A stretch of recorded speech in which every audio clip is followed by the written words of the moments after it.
Tanah seluas 50 hektar di Desa Kawatu, Kecamatan Inamosol, Kabupaten Seram bagian Barat akan dijadikan sebagai lahan produktif penanaman padi gogo dan jagung.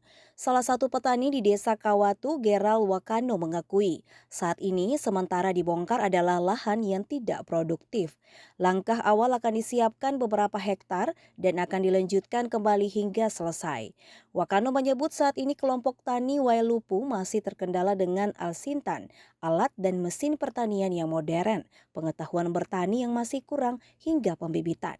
Mereka berharap adanya dukungan dan bimbingan teknis dari pemerintah pusat hingga ke daerah untuk mendorong prosesnya ke depan. Saat ini yang menjadi kendala terbesar bagi warga lokal yang ada di Desa Kawatu adalah pengairan untuk proses penyiraman tanaman. Pasalnya, air sulit didapat.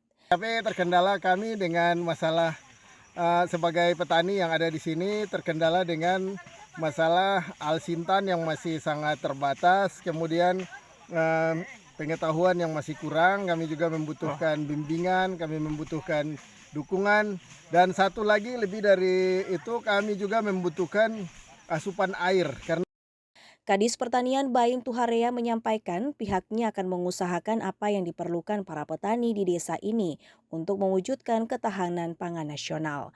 Para penyuluh pertanian juga nantinya akan dikerahkan ke desa Kawatu guna memberikan bimbingan teknis.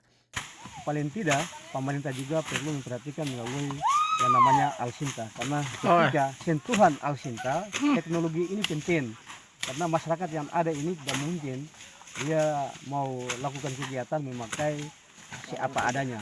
Kelompok tani Wailupu Desa Kawatu membongkar lahan dengan alat seadanya, yaitu menggunakan parang. Dari Kabupaten Seram bagian Barat, kontributor TVRI Joshua Kaya melaporkan.